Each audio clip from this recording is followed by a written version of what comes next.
But anyone that truly knows me knows that's impossible. I did want to say that I am beyond humbled. I'm beyond blessed to have such good people in my life that went out of their way to show their support and believe in what it is I believe in.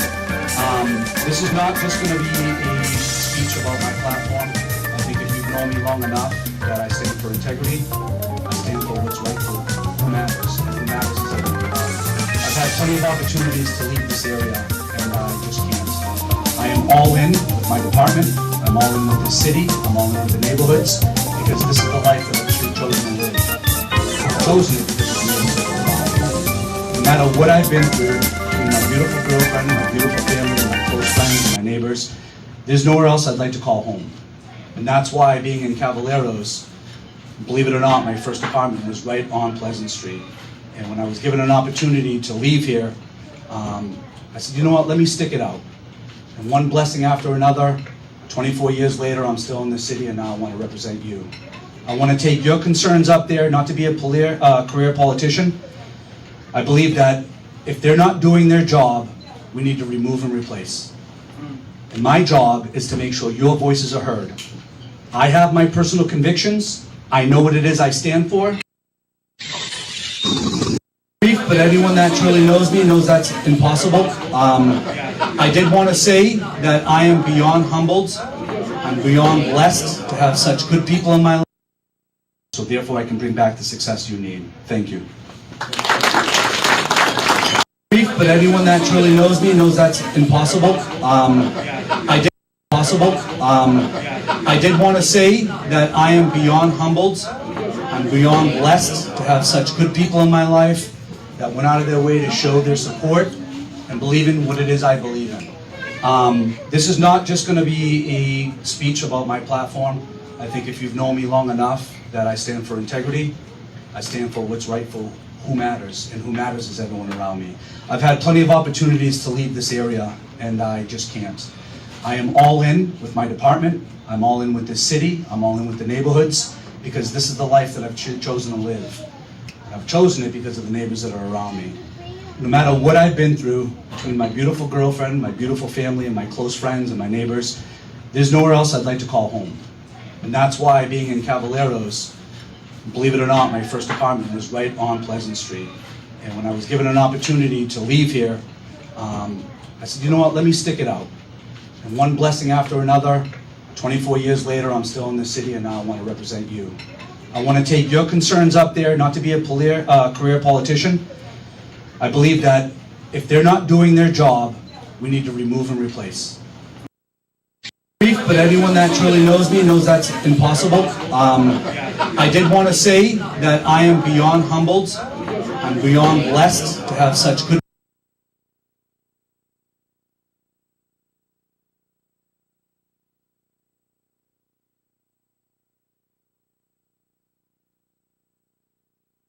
But anyone that truly knows me knows that's impossible. I did want to say that I am beyond humbled. I'm beyond blessed to have such good people in my life that went out of their way to show their support and believe in what it is I believe in. This is not just going to be a speech about my platform.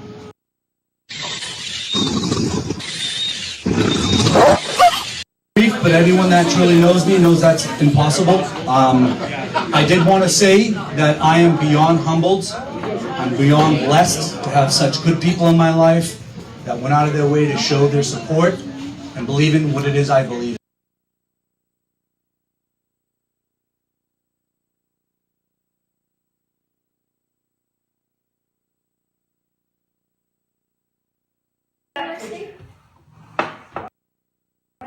Is that Timmy Gold that I see in the corner?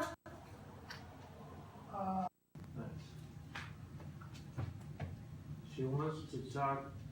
She never sent me anything. No, she just sent it to me. Well, you know something? I don't like that. What's the big bleeping secret? Honestly, what's the big secret? What are you talking about? Bitch. She only sent her topics to Cliff. Well, that's what, he's the host. He has to pick and choose. Okay, so I said, Charlene, share them.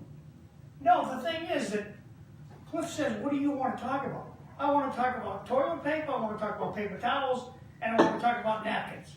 And Cliff can pick, we're not talking about that stuff.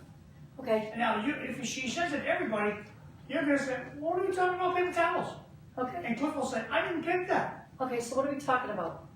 But now, see, but I'm, What Cliff sent you. I'm not educated on it now. Whatever Cliff sent you, that's what we're going to talk about. Okay. So Cliff, I will also have an anchor that I pull them off course. okay, Cliff, what are we talking about? Justice. Okay. Justice? Justice. Why don't you whisper, Cliff? That'd be better. Justice. Justice. All right. Is that the Sheriff Buford T. Justice? Jackie Gleason? No. Okay.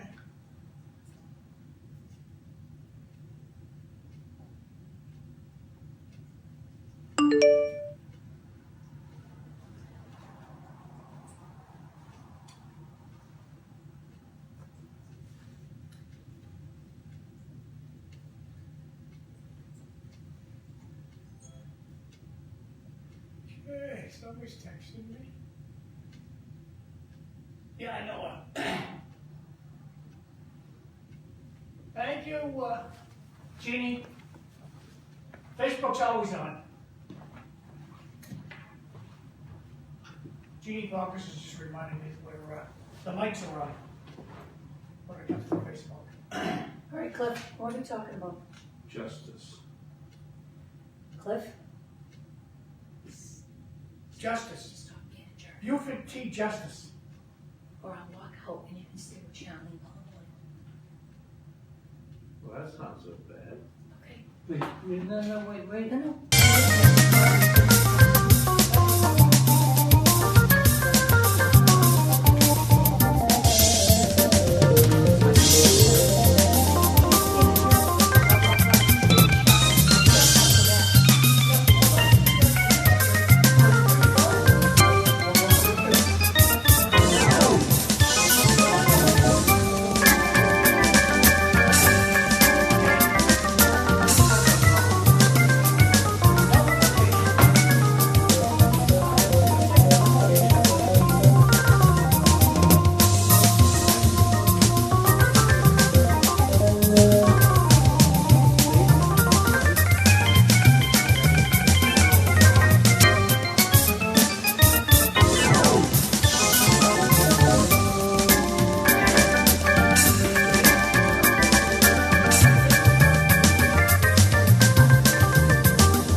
welcome to the Dawn Patrol. I'm Cliff Krieger.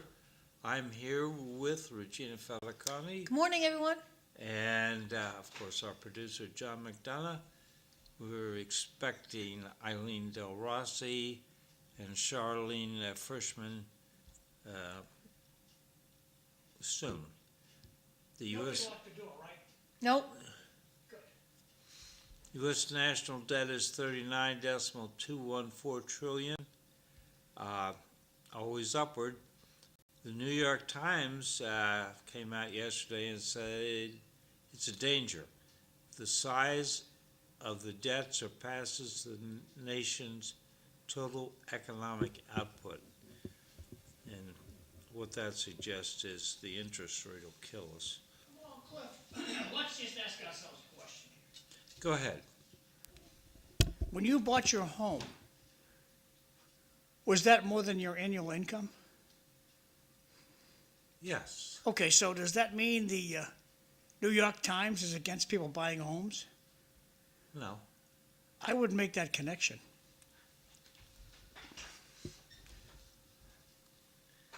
Yeah. I hope we never get to see how it sorts out.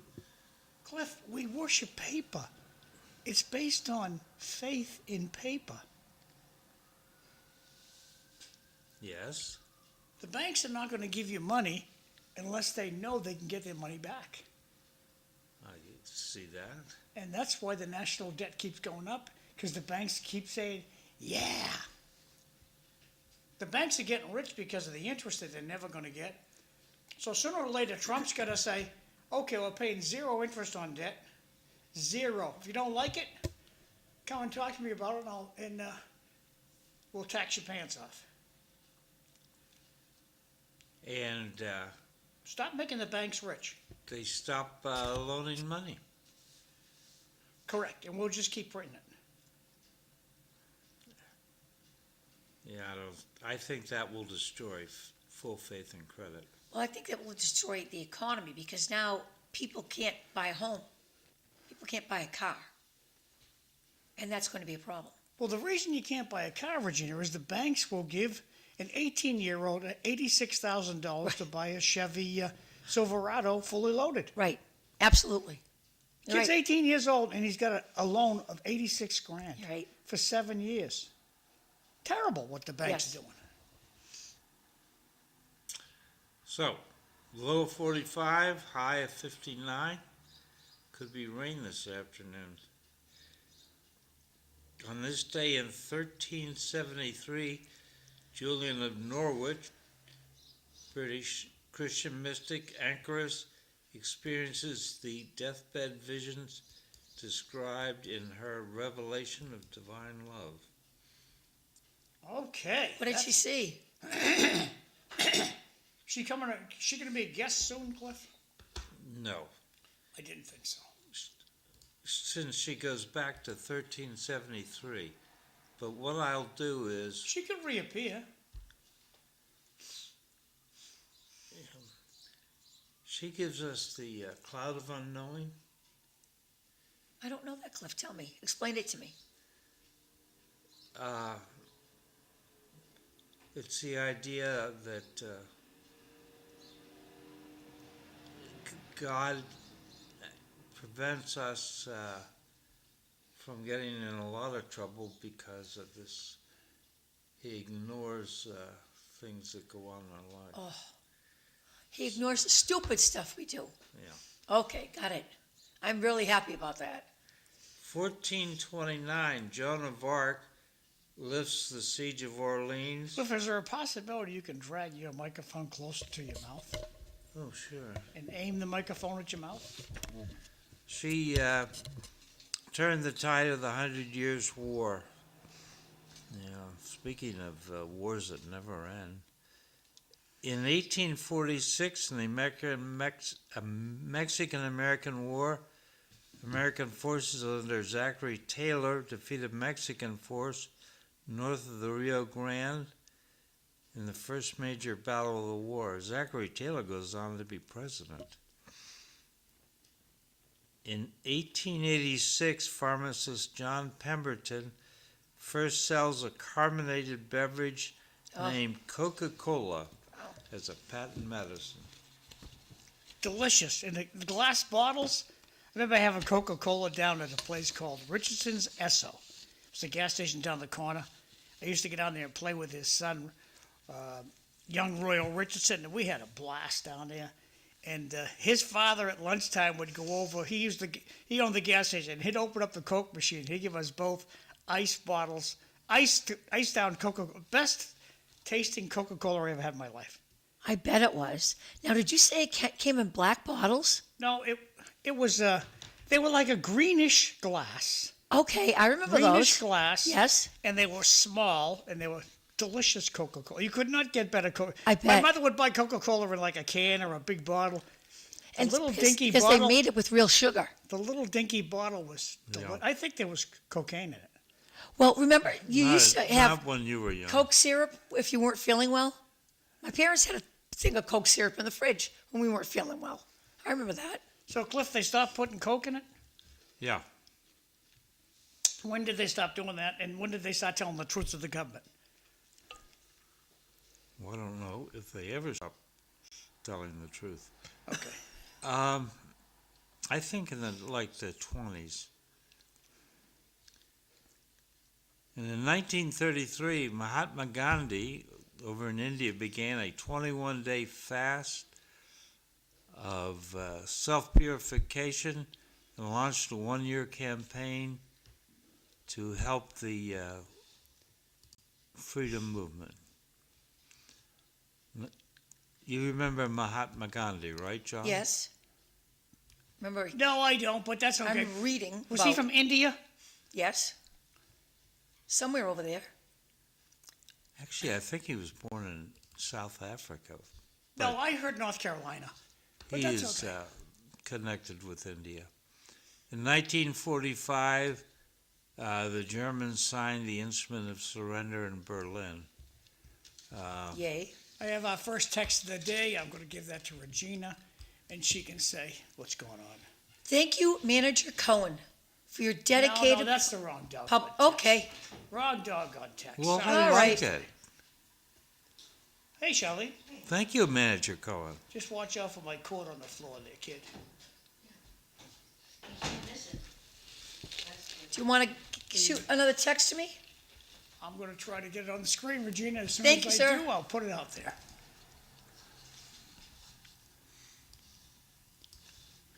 Good morning. With the I'll make it bigger. Thank you. Good morning. With the average first-time home buyer's age at 44, the kids are happy living in their parents' basement. Maybe that's why they don't want a mortgage payment. And that's from Jay. You know, Jay, it's true that people are, kids are leaving their parents later and later and later. And yes, they're living in their parents' basement. They're returning home. They're going right You're back to sitting in their. the middle, Shelley. You're sitting in They're the middle. going right back to their parents' the old bedroom in their parents' house because rent is high. So yesterday somebody said to me, a person went to go look at some rent. It was $4,500 for a month in Somerville. So now $4,500 a month. You have to have first month, last month, and all together. A single person cannot raise that much money. It's impossible. That's why kids are living in their parents' basement. Yep. When we lived in outside of Naples, Italy, Okay. it was a beautiful circular drive that looked out over the Mediterranean. And on Sundays, you'd see all these cars parked there with newspapers in the window. These were young wedded couples who didn't have their own apartment and were living with their parents. Oh, goodness. I know And where this this is is- going. Go ahead. And this is how they got their privacy. Oh, goodness. I love it. Okay. Oh, I love it. Think about it. Hey, the generation before us, you got married and this was really common in the city. If your parents owned a three-family, you went to the second floor, and then the next sibling that got married went to the third floor. And then if there was another sibling and the parents had the good fortune, they'd buy another three-family around the corner. And depending on what the family was like, and a friend of mine, her grandfather was gonna go live with the only son. So he had to go around the corner, because the place that he lived in was all filled up, and they whatever they decided. So you didn't leave, but you were expected to be part of the family. Right. You turned over your money, you saved every cent, and you're right, you didn't have privacy, and that's where places like the neighborhood I live in Drake, it was all small compared to the fact that most people start off in a 2,500 square foot house now, but they were ranches, but they were single families. So you went from living, under your parents' roof with little privacy to you got a new house you had your own bedroom, and you were the master of this place, okay? And, on my street, I think I'm the only house that doesn't have an addition, because when this development came to be, the person that bought the house that I live in his kids were getting ready to go to high school. Everyone else had babies, so they put additions. Right. Or they redid the cellar. Hey, Regina, will you see the microphones here, right there? Yes? Give that to Charlene. Charlene, take the microphone you have, push the way, turn it on its side like this, so I know to change the batteries. There you go, thank you. And you gotta pull the microphone closer to you. Is that good? Please. Better. Thank you, back to Cliff. So, it changes, but I agree with you. The rents are exorbitant. Yes. Yep.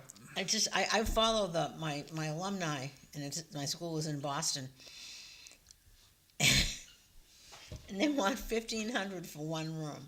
Well, And girls, I think you have to remember that the government's paying Section 8 prices. Yes. That's what's driving all this stuff up. You So if might I'm, be right. if I'm in Massachusetts and I've come from Guatemala, I jumped the fence, the governor finds a way to send me money and pay my rent, even though I'm not a citizen. Yeah.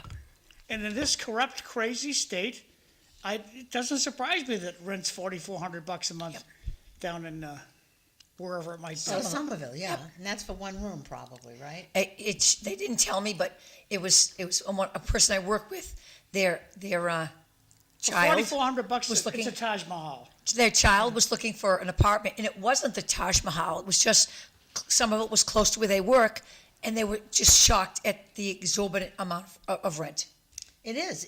Well, yeah, because my school Yep. was in Boston, and I read this, and I was like, I think I paid 80. I had a roommate, and we paid $87.50 Ugh, a month.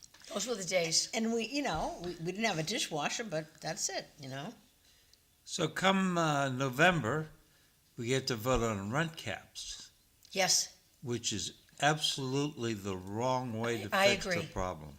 I do agree.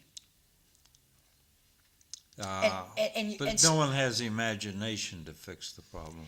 And here's the issue. So now we're talking about, oh my goodness, rent is high.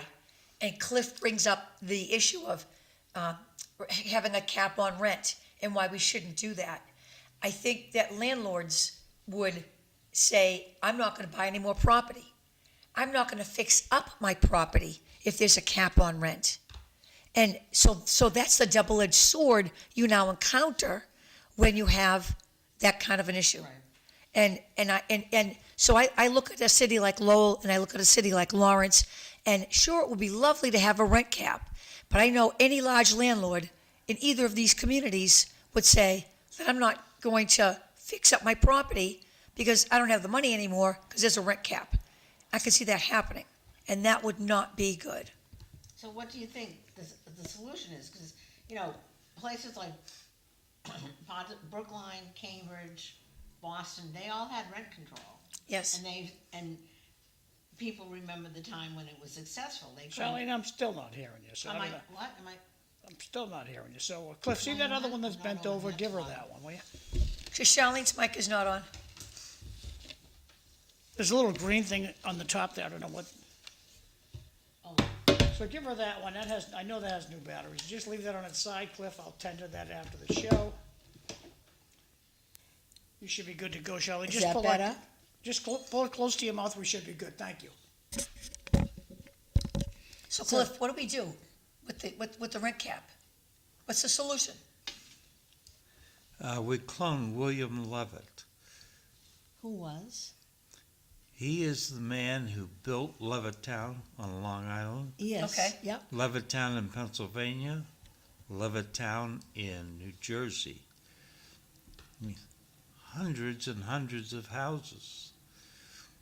I think Levittown, Pennsylvania was at one point like 75,000 people. So we need to go find a space that's pretty much rural. We need to get some builder to mass produce cheap houses. And they all look alike. That's right. Maybe 4 different faces, 5 different paint jobs, but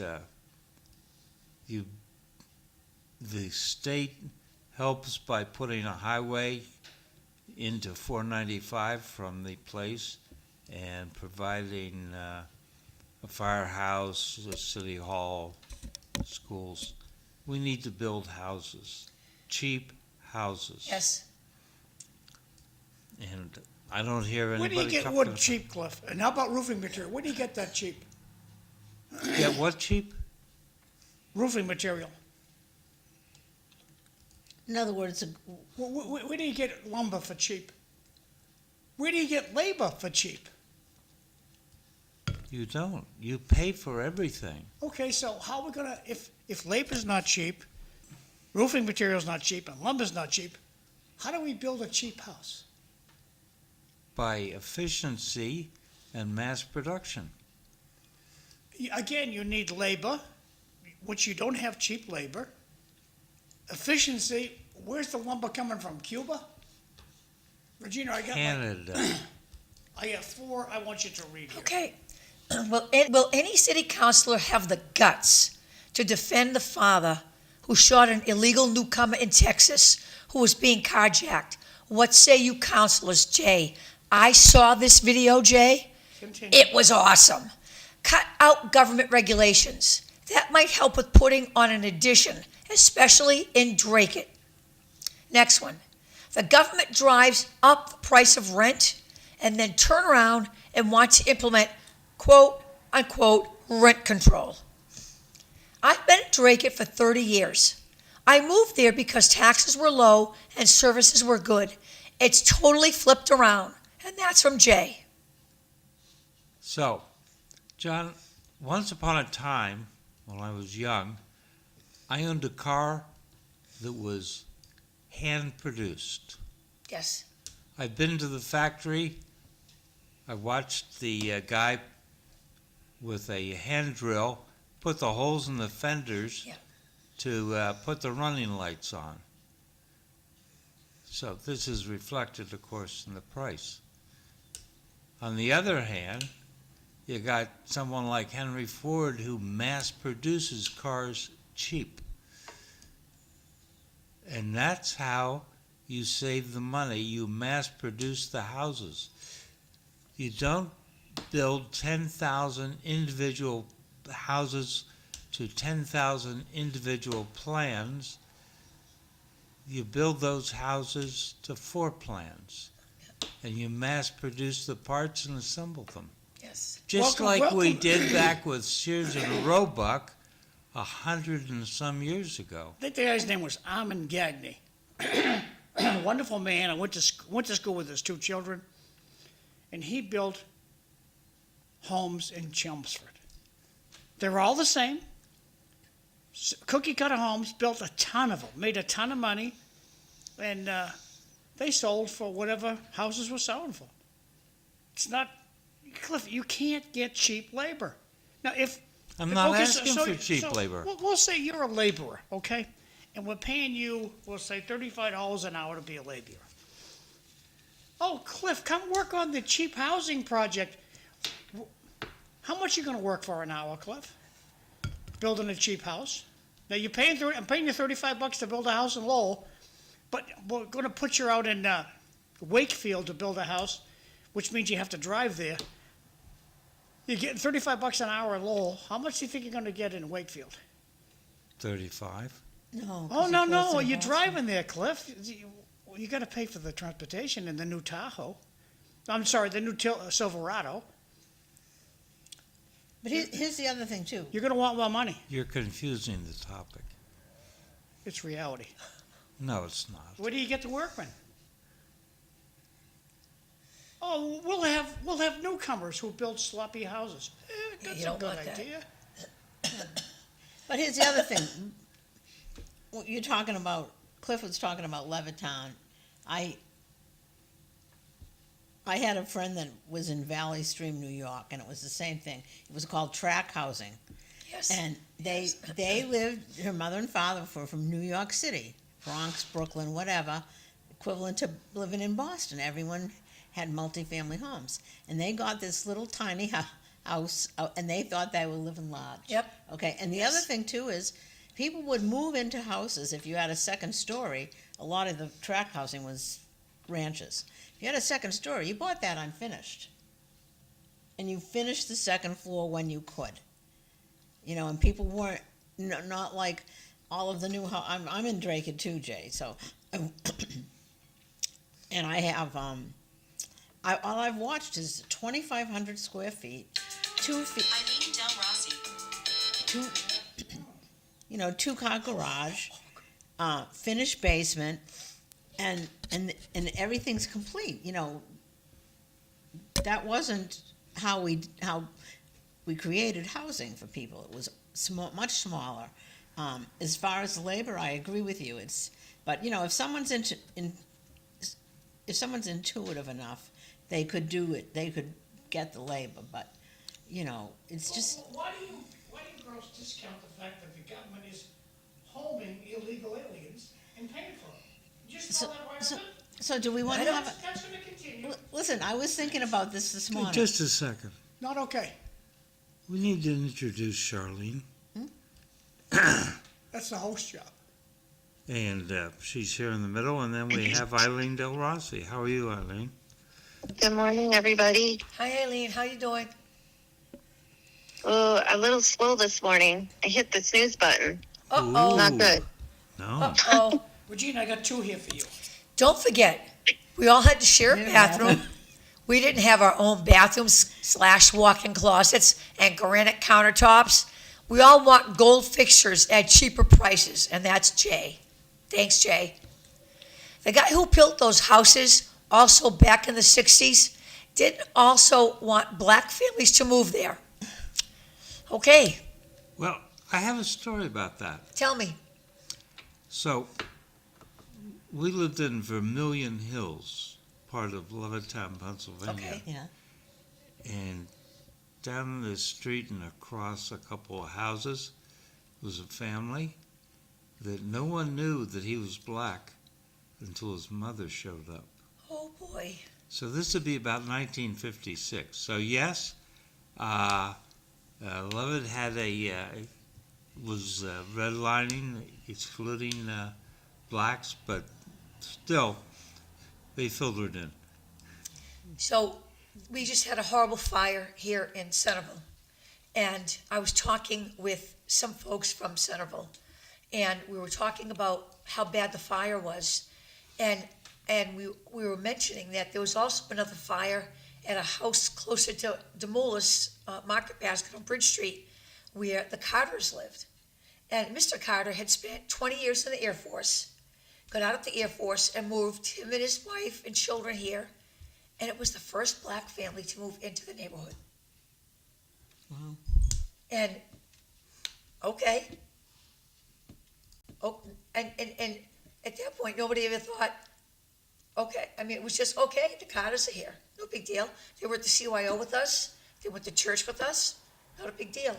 But when we had the conversation a couple of days ago, I was like, wow, they were the first black family to move into the neighborhood when Mr. Carter got out of the Air Force. It was just, and it never dawned on me when they first got here, like, ooh. But when we had the conversation, in retrospect, we finally realized it. Do you remember around what year that was? What time? It had to be 40, 40 years ago, 40 years ago, so the 80s maybe. 70s? Yeah. Probably 50 years ago, the 70s. Huh? Probably more the 70s. Yeah. He'd spent his time in the Air Force, and then why move to Lowell? I don't know, but he came to Lowell. Him, the wife, kids. Yeah, I would call that progress. I would too. I would call that someone gave that man a loan with the GI Bill and didn't discriminate, and he bought a house in Lowell, which is absolutely progress. So, John, you don't think that those houses that Levitt built were relatively cheap compared to other houses? If we're we're talking reality in 2026, I don't know anything about Levertown, so I'm not gonna tell you about that. But all I'm telling you is you're making $35 an hour, and you go home and you tell your wife, honey, I gotta buy a new truck, I got a job in Rentham, building cheap houses, and I'm gonna do it for $25 an hour. Your wife is gonna tell you, no you're not, Cliff. Bring that doggone truck back, you can't have it. Right. You're gonna keep your $35 an hour job. But here's the other thing: when places like Levittown were built, people carpooled. I mean, people in Lowell carpooled to Raytheon in South Lowell. Yes. Okay, they did it all the time. I had a friend she lived in Malden. Her father carpooled to Karenko. He was a chemist at Karenko, which was a fertilizer company over in South Lowell. His whole career. Maybe he had his week where he had to drive, but there were 4 or 5 other people in the car. And, when things like grocery stores happened, if you didn't have a car, one of your family members picked you up, whatever the day the grocery was, Saturday morning, Thursday night, whatever. And so there was more of this community living, often, and even I remember as a teenager, you never drove in a car that only had 2 people. No. Okay? I mean, sometimes it would, sometimes you'd take a place on the floor because the cars were that big. But you never have to worry about gas because everyone, and I granted the prices were different, but it was, driving in a car was a communal thing. Yes. And I remember someone got a new car. One of my friends got a Pontiac Firebird. Oh my God, it was so great. But if we were going out riding, Saturday night, we had to pitch in. Okay, absolutely. You had to have the gas money, and maybe it meant you didn't get something to eat when we went out to eat. Okay, so there was more, but that communal way of living was much different. We've all lived through the Ford Pinto. The Ford Pinto, in my mind, was the first car every American could afford. I had one. My mother had one. We had kids Yep. who got their first job, and they went and bought themselves a brand spanking new Pinto. And it looked just like that. Yeah, my friend had a bright green one. It was a stick shift. That's how I learned to drive it. And what do you think they'd sell a Pinto for today? Well, they had to discontinue it because of where the gas can was. I don't care about that stuff. What do you think they'd sell it for today? Probably $40,000. Yep. Cars are way overpriced. What Yep. do you think they'd sell a Pinto for now, Cliff? It was $2,000 when it came out. Wow. I figured since it's used, No, brand spanking new. you just said that they Never mind, discontinued Cliff. it. Never mind. Go back to the show. Never mind. Well, so the thing that it would be equivalent is like I think there's Turn the page. someone's one of the either Nissan or Toyota. They have a Matrix. It's called a Matrix, or the Honda Fit. They're like really. That's the only thing that's close to it. And I have no idea, but I'm going to guess it's probably stripped down, probably about 22,000. Yeah. You get wheels. You're not going to get a brand new car for $22,000. No, not anymore. Not anymore. So I said about, okay? So maybe it's 25. But, we didn't drive a new car. We got a used car. The person that got the Pontiac Firebird, she was working right out of high school, and it was her second car after the Dodge Dart died, So it's just, you didn't get a new car. When I see people driving by me in a new car, and I drive by them in my used car, I think to myself, I cannot imagine what you're paying for that every month. A I brand can't spanking, imagine. brand spanking to Nissan Versa, start under 20 grand. Yeah, So not a that's bad pretty deal. right there. Not a bad deal. 18,530 bucks. Right, and that's for an engine, wheels, a chassis, And Brand four spanking new doors. car. And look how small it is. Yeah, I couldn't fit my groceries in there. Would fit me, Yep. but this is the cheapest cars out there. The Kia K4, 20 grand. There's a lot of cars for 20 grand. So why would you want to buy a Chevy Silverado for 86 grand? someone.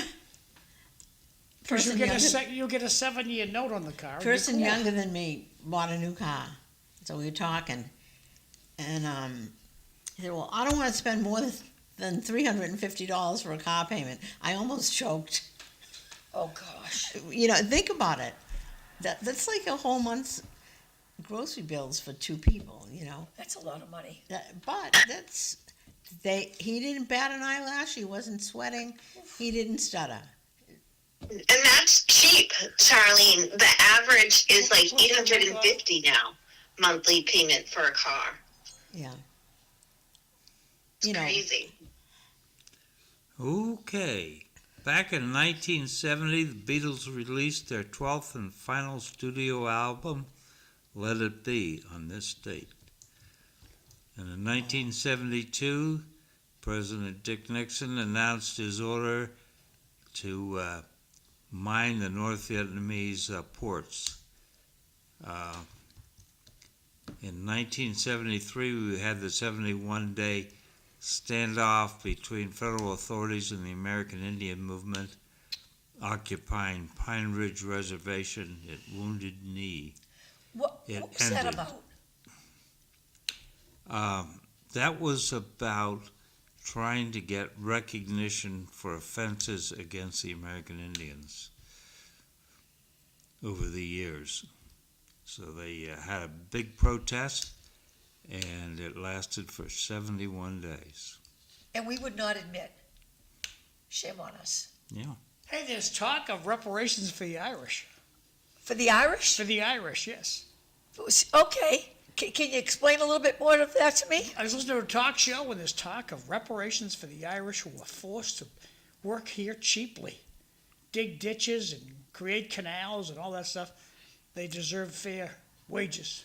John, you can walk anywhere downtown and see the beautiful work the Irish have done in this That's right. city. That's right, and they want reparations. It's never going to happen. That's Churches, crazy. buildings, canals, mills, unbelievable. How that happened is this is a historical fact that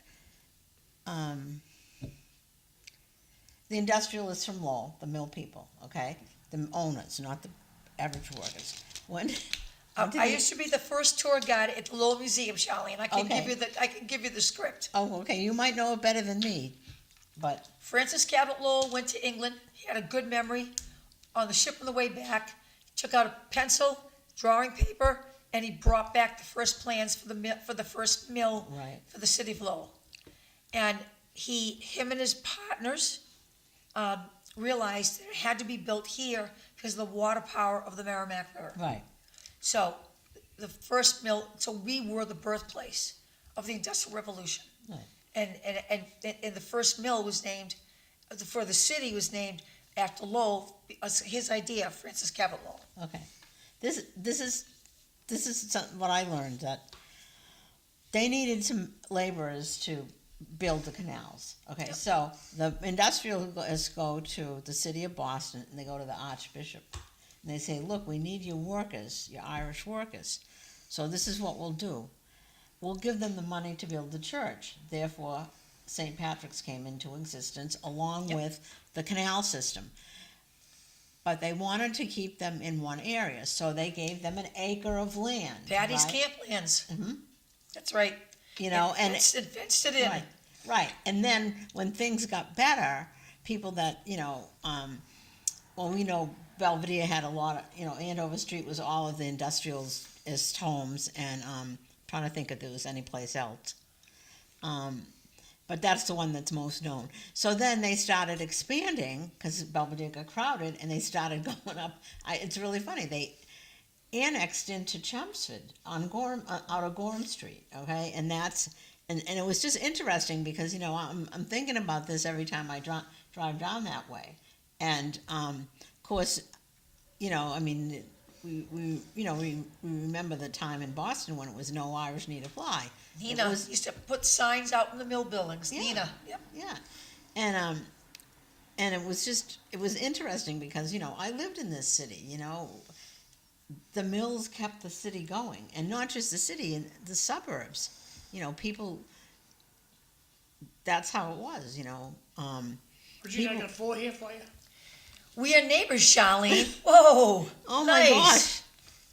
I paid on my house for 30 years. You bet I'm going to get as much as I can for it, and that's from Jay. Home run, Cliff. The houses built in Pennsylvania were all built on the Henry Ford method of building. Cheaper loans from the government for soldiers coming back from the war, Right. and that's from Jay.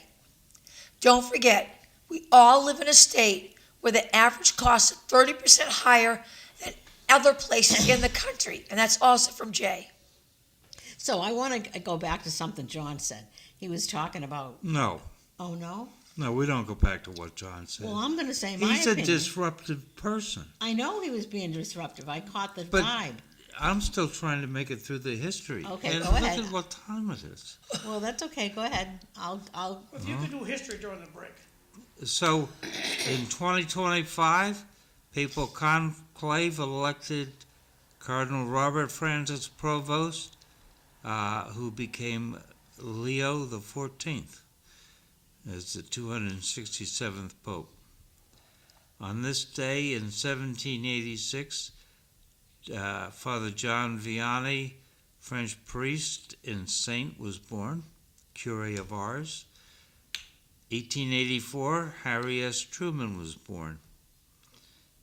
In 1899, Friedrich Hayek, Austrian economist and philosopher, was born, Nobel Prize laureate.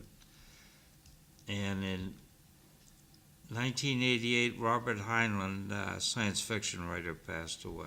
Whoop-de-doo. What did he write? Whoop-de-doo. I have no clue. I never Who's heard of Hayek? him. Where's the science Charlene, fiction? have you ever heard of Mr. Hayek before today? Who? Mr. Hayek. No.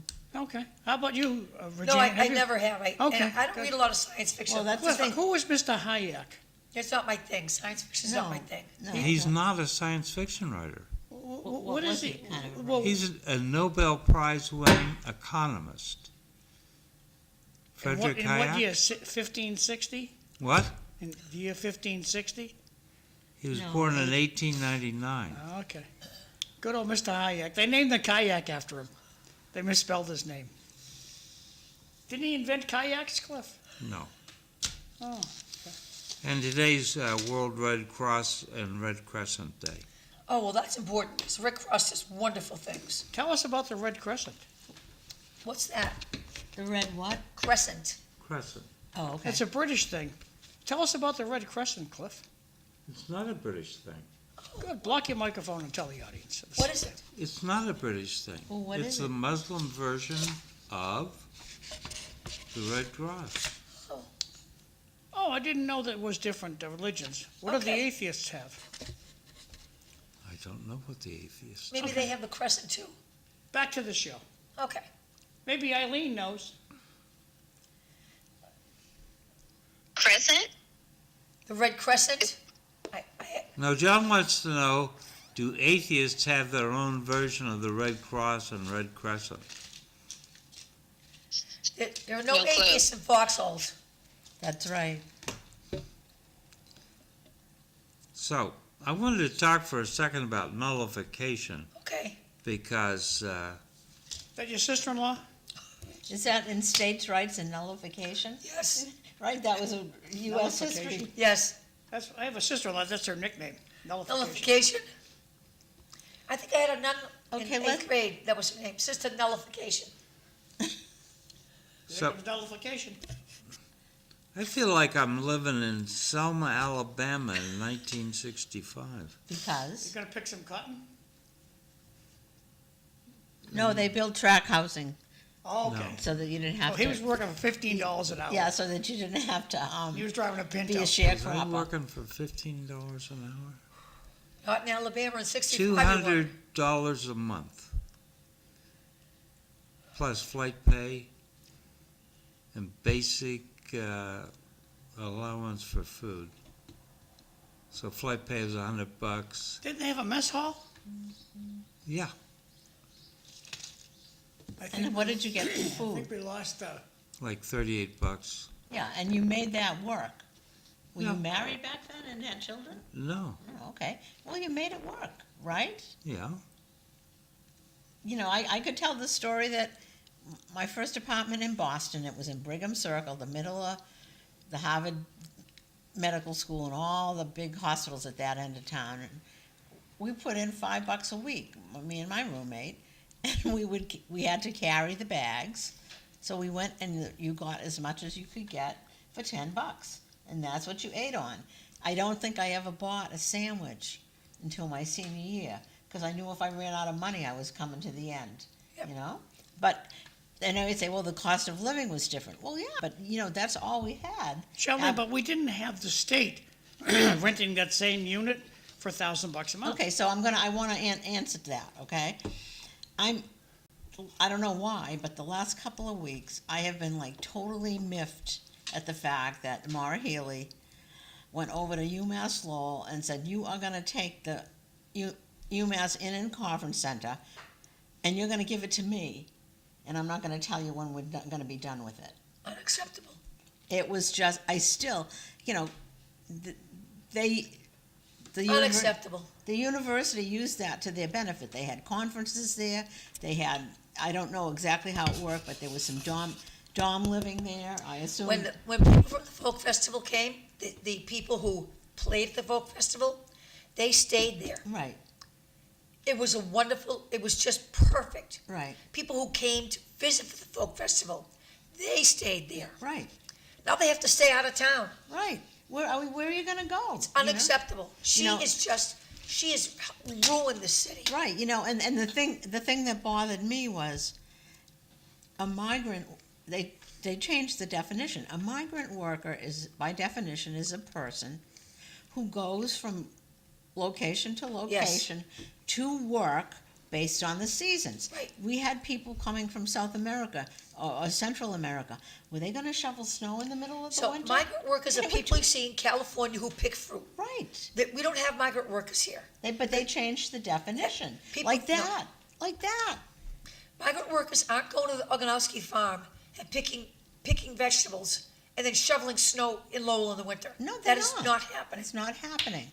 And it's, you know, but she just at the snap of a finger did that. And you know, you talk about the folk festival. That's a major economic event for the Right. city of Lowell and the greater Lowell area. A major economic event. People don't care if they pay $10 for a piece of fried dough.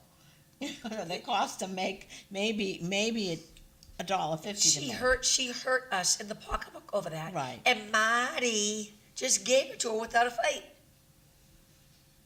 Handed her the key. Yeah, there you go. It was the quickest. It was. The other thing that irks me about this, the state is so slow in doing things.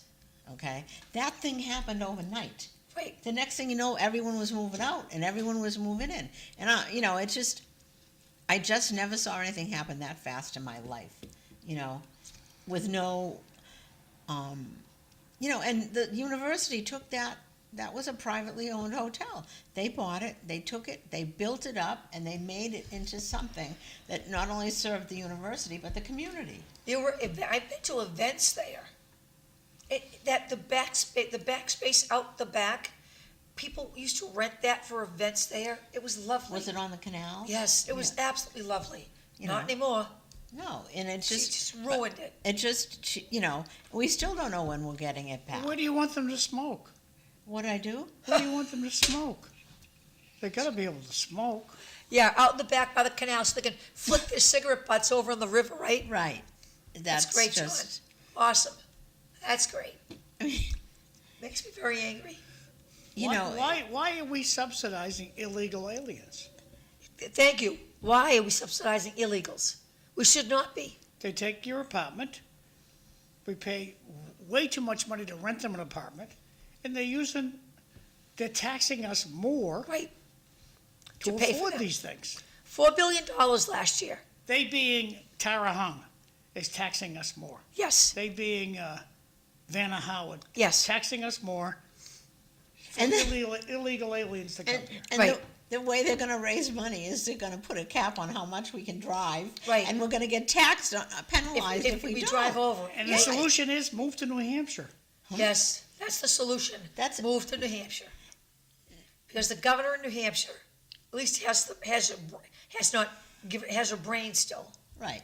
And, that happened in places like Lincoln, New Hampshire, that was a ski area, and then they'd have like 3 months of quiet, and then the summer people would come in, okay?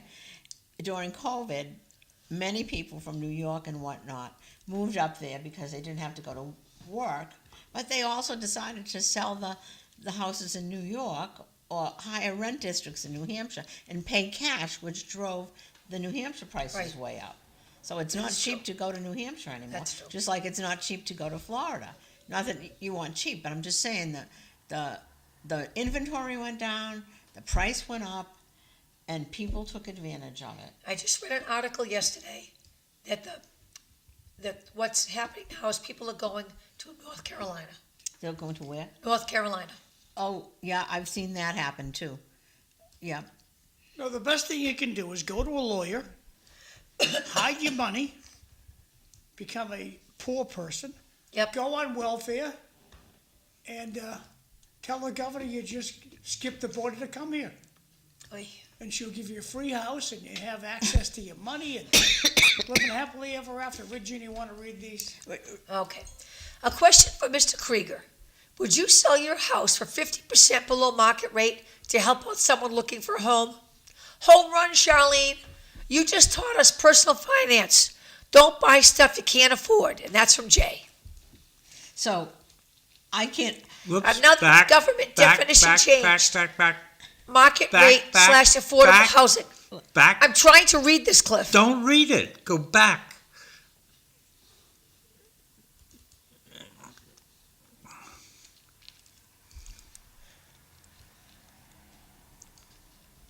No. Thank you. Okay. do you, What do you mean, no thank you? What the hell are you talking about, Cliff? Well, there is a question in the first to say no thank you? paragraph, That what you and just I did? answered the question, and then I said thank you. Did you not see there was a question in the first paragraph? Moving right along, Regina. Another government definition changed. Market rate / affordable housing. oh God, please, let's not get into Yeah. that. It's not- Listen, I wanted to. Hold on. Okay. How about the cost of stuff at Logan Airport? 20% higher than other places. Government gouging. What say, Madam Mayor? Thank you. Madam Governor. Yeah. We know Madam what you meant. Governor. We know what you meant, yeah. So, I just want to point out something funny. If this Jay is who I think he is, I want to tell you about a neighborhood story, and I will go quickly. Oh, don't out Jay. No, I'm not going to. Okay. I am not going to. But maybe he'll remember it.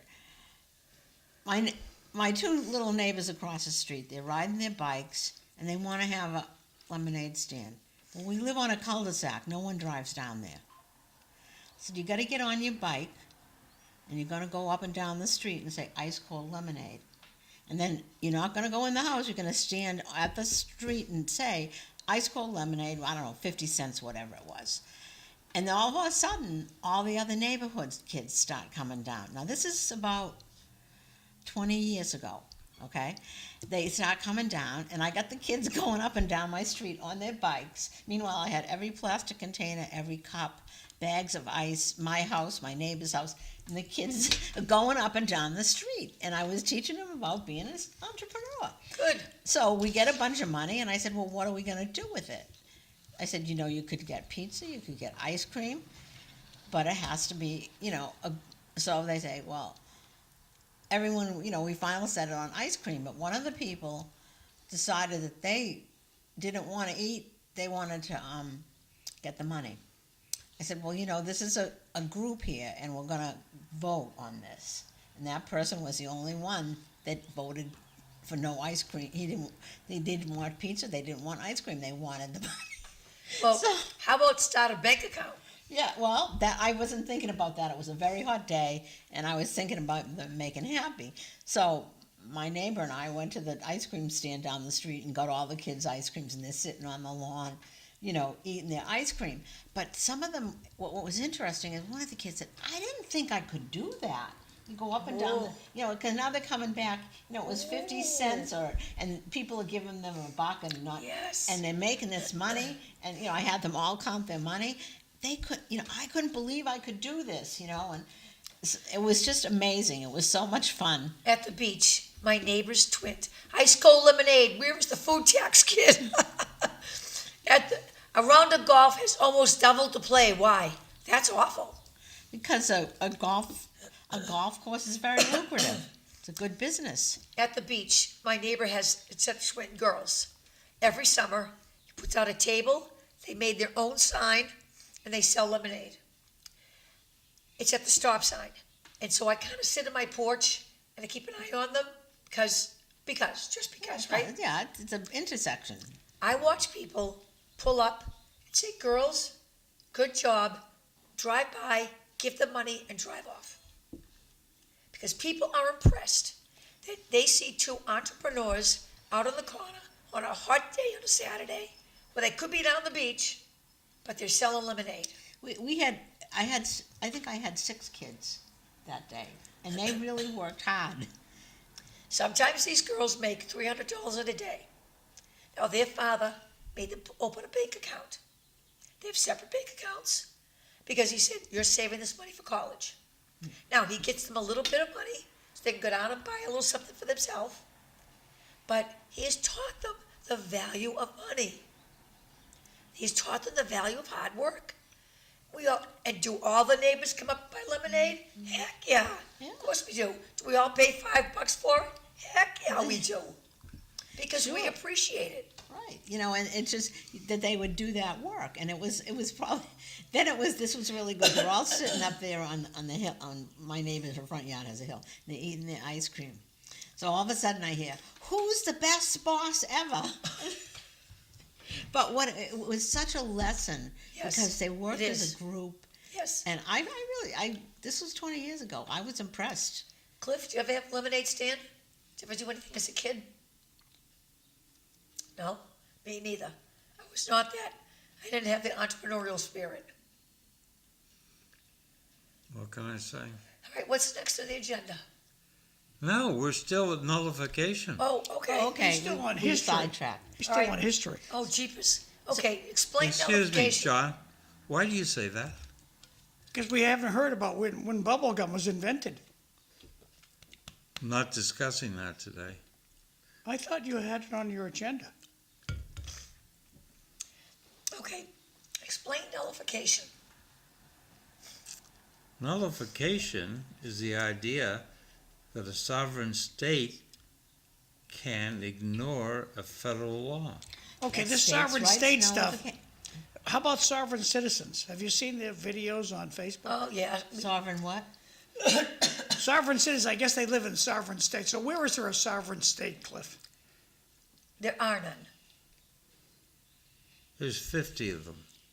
See how that you have one side of the seesaw, he has the other. Okay, This is a good conversation. then let's get on it. Go ahead.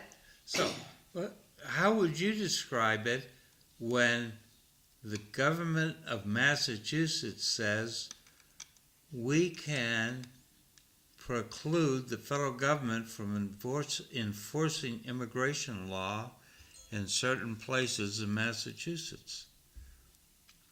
So Martha Healy. Martha Healy says she thinks she can, Yeah. but she really does not have the jurisdiction. It's a federal law supersedes state law. They teach what you that. happened to They states' teach you right- that in grammar school. Yep. I know. Yeah. And so for her to think, oh, I'm not gonna allow ICE to do this, that, or the other thing. She really can't. And that's why the federal government has brought how many judges to task for this now so far? One judge in Massachusetts, and she was found not guilty. And then there was a judge, another judge, and she was found guilty Hey, for what letting an inmate out, letting an illegal out the back door. Do you girls remember what happened to the judge who let the illegal alien out the side door? And she was found not guilty. She was found not guilty. Right. By her peers Yes, by her peers. in Massachusetts. Yes. But here's the thing, Maura Healey feels that she can tell the towns what to do with their zoning. That's right. And then take away Yes. their funding. Yes. And punish them that way. When that funding is taxes that we pay Right. into the state government. Right. I pay that money to you to fund your salary. Guess what, lady? You work for me. Just You know? because I'm on a railroad line doesn't mean I should be forced to have this housing rule. Absolutely. Right, and the fact is you're telling me how to build my town. And I Well, I applaud can- Drake for saying to her, I can "Screw hardly you." wait. I can hardly wait until they start parking on Gorham Street in front of Heinz's Tavern. Oh my gosh, I know. Because there's no signs there that say no parking. Right. Now, Tommy Golden's going to run down there with a hammer and a nail. Yes, he is. And put no parking signs up there today. But I'm sorry, Tommy, you can park there today. Yes. Are you talking about in front of the new development? Yes. Front of Heinz, Okay. where Heinz's used to be. Yeah, well, I just want to make sure I have the right place. I said, That's- yeah, okay, good. So That's going to be a cluster. I should have made it clearer. That's going to be a cluster. It, So, Cliff, there are 50 states. I know Barack Obama thinks there's 57, just like the ketchups, right? So, but we'll excuse him, okay? There's 50 states. Doesn't mean they're all none of them are sovereign. Some governors think they have more authority than the president. Like the one in Seattle, the one in Chicago, the one in New York, the one in Massachusetts, who have overstepped their boundaries. But they're going to get the slap down. Well, I'm not sure they do. Look at Tim Walz Oh. up there in In Minnesota. Minnesota. He created chaos. But isn't he getting a slap down now? Not really. Aren't all those organizations who stole money? Well, Being they are brought to going task. after them, yes. Yes, okay. They're all being We'll brought to see if task. there's follow through. Well, some of them are doing time. But Tim Walz is still sitting there as the governor.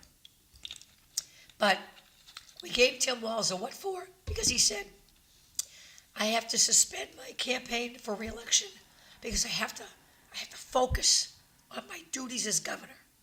So at least we got that, right? Yeah. Waltz At is least we done. got- He's done. I agree. At least we got that. He's no longer going to be governor. But His you know term what? is done. Healy's got I think she's got $41 million in her re-election account. I'll check it in a minute. Okay, She- please. who's that, Crazy him or money. Mara? What? Is that him or Mara? Are we talking about Tim Walz has 41 million? Healy. Healy. Really? Okay. But how much does Minogue have? I'll look them up Because after the Minogue's a break. pretty interesting guy. Pardon me? Minogue. The guy who won the Republican convention. Yeah. Well, there we are. So, Cliff, tell me what you think about nullification. I think it's rubbish. I agree. And it has been for ever. Since we wrote the Constitution. But yet the southern states ended up dropping out of the Union because of nullification. And on that little note, we're going to go to Breakland. We'll be back. Thanks.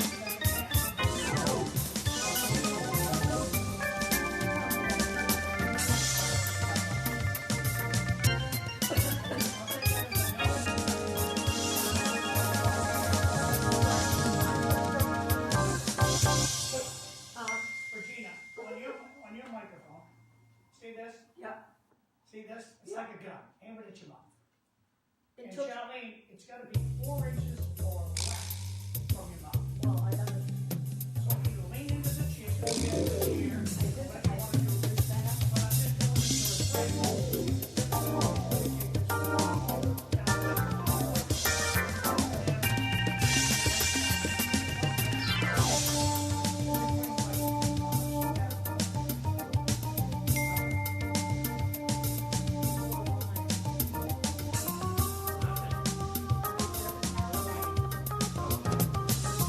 This one does have a green light.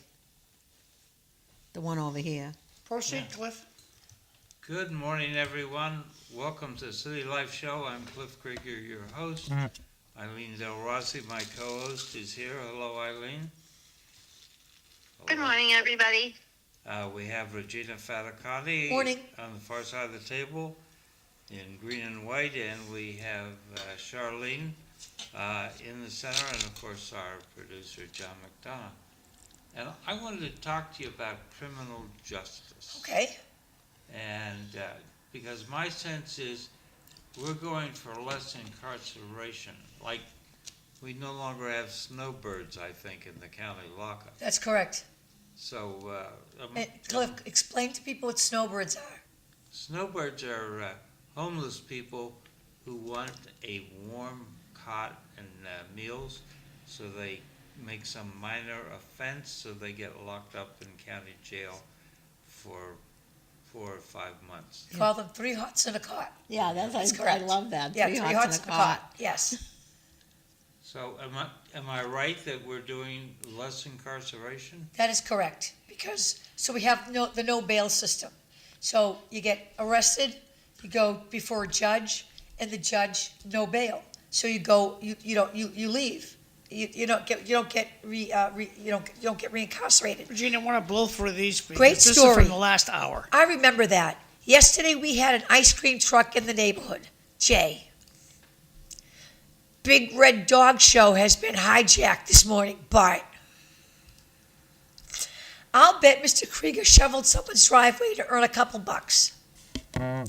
If we didn't have greasy/corrupt media in the state holding governors accountable, Jay. That's it, thanks. Okay. I'm trying to think if I shoveled anyone's sidewalk. Yeah, I lived in South Jersey. It's kind of warm. Yeah, you don't really have much snow. Hurricanes. So, I thought it was interesting. The High Court here in Mass ruled that armed robbery was not violent enough Right. to hold suspects until trial. And that was our previous Attorney General came out with a list of 27 crimes that she thought were nonviolent. She considered armed robbery to be one of them, if you can believe it. I mean, I consider armed robbery to be a violent crime, because if you're on the other end of somebody holding a knife or a gun, you're going to be very scared, Yeah. okay? It's impending violence, whether Right. they act on it or not. So she considered that to be not-violent crime, and you were not held in county lockup. I happen to disagree. But, What happened to innocent until proven guilty? well, you're held until you are, I mean, if you're held, you should be given a dangerousness hearing, and if a judge decides that you're dangerous to the general public, then you're held. If you're not dangerous, then you're free to go. Now, what's the criteria for being dangerous to the public? Well, we would look at your previous crimes. Have you committed these crimes before? What other crimes have you committed before? Have you done time before? We would look at all of those things to determine whether or not you were dangerous. So, John, say someone came into this house and shot one of your guests.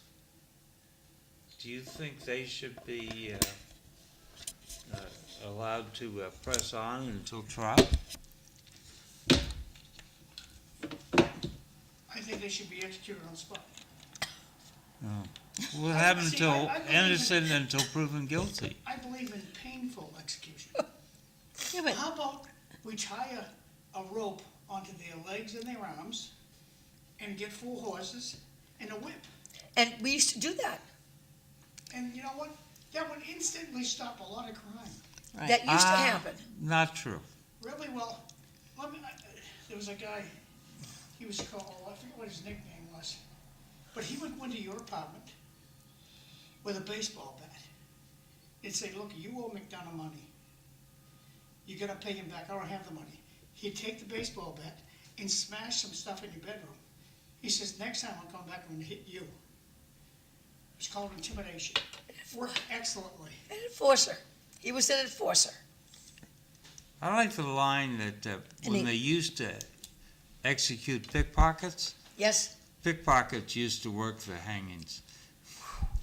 So John brought up something that came up this morning, and I actually saw the video. There was a man in Texas. He was trying to carjack several cars. And there was a gentleman, his wife, a family of 7, 5 kids, him and his wife. And he went into this man's car, and he pulled them out of the car, pulled the kids out of the car, and he tried to steal this man's car. Well, this man was not having it. This man pulled the gun out of his back, took it, ran around the side of the car as the guy was trying to drive away, and shot him dead.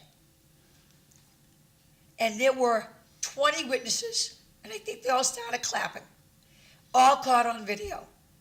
And at the end of the newscast, it said, police do not believe that the shooter will be charged. Because you saw this guy try to hijack a car here, try to hijack a car here, try to hijack a car here, and finally he tried to hijack this man's car. Regina, you can't say hijack, But okay? carjack. Just to get fired, okay? So he just he shot him. And it said, police do not think they will be pressing charges. So, Well, because of what they weren't, he wasn't doing anything that if he had called the police, they would have shot him anyways. Right. And I'm not into, acting wild and having a posse every time, making myself the posse. But the other things you brought up, innocent until proven guilty. Okay, that guy comes in here and shoots one of us, okay, and the other of us see him do it.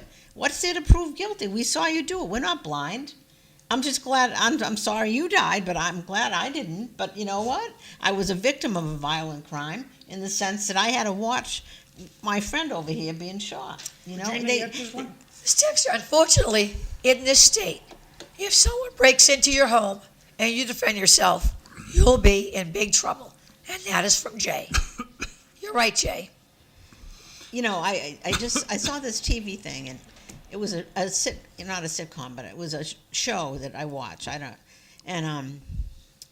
One of the characters was beat up in a bathroom. I mean, he got that head banged against a mirror. It was awful. And so he's having, what we would call PTSD. So he decided he's going to get a gun.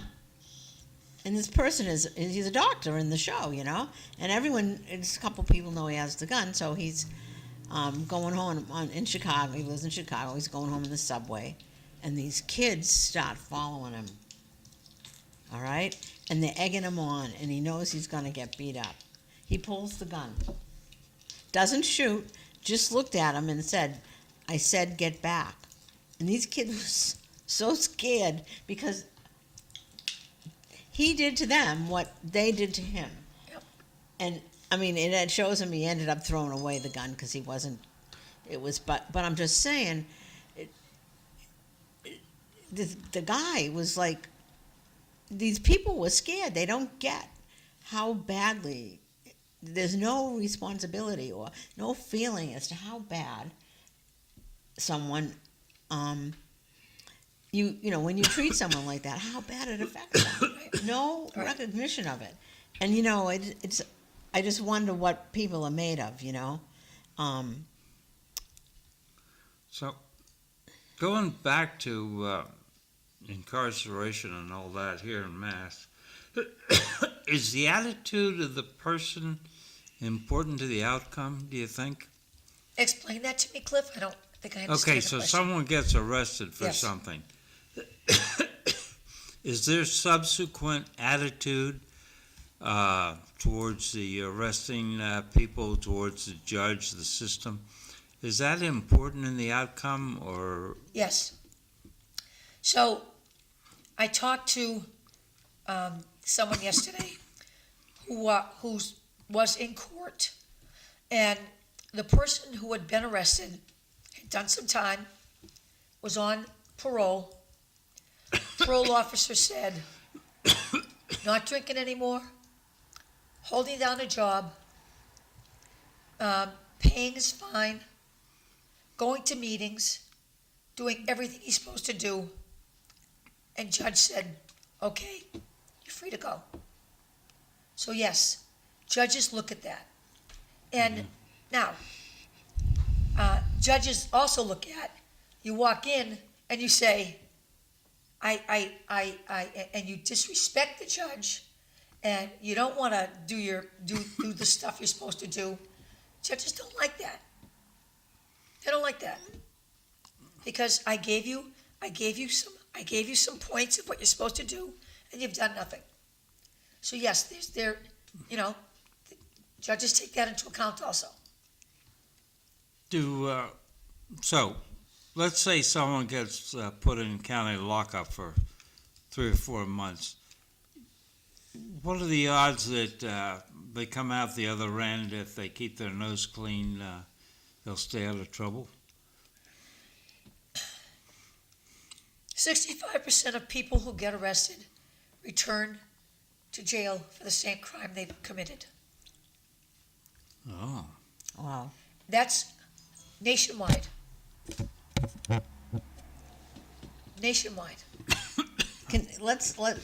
I want to take that same statistic and talk about like juvenile offenders. I'm not talking and how they just keep repeating the same crime. Let's say assault and battery. Okay. Destruction of personal property. And, they're not 18 yet. They're still considered a juvenile, and they get put into a program, and, they get their hands slapped. Now they turn 18, and guess what? They're going to lockup. All right, and the judge is going to say, listen, you're an adult now. I expect you to be responsible. Juvenile has their ears blocked. They don't hear it. Because they think they know everything. Until they get put on parole, and they got to report to the parole officer every week. And they back in, and the judge said, I asked you to do this, this, and this, and you didn't do it. So guess what? 3 months in the slammer, I don't want to see you back here for whatever. And he's out there doing whatever, or she's out there doing.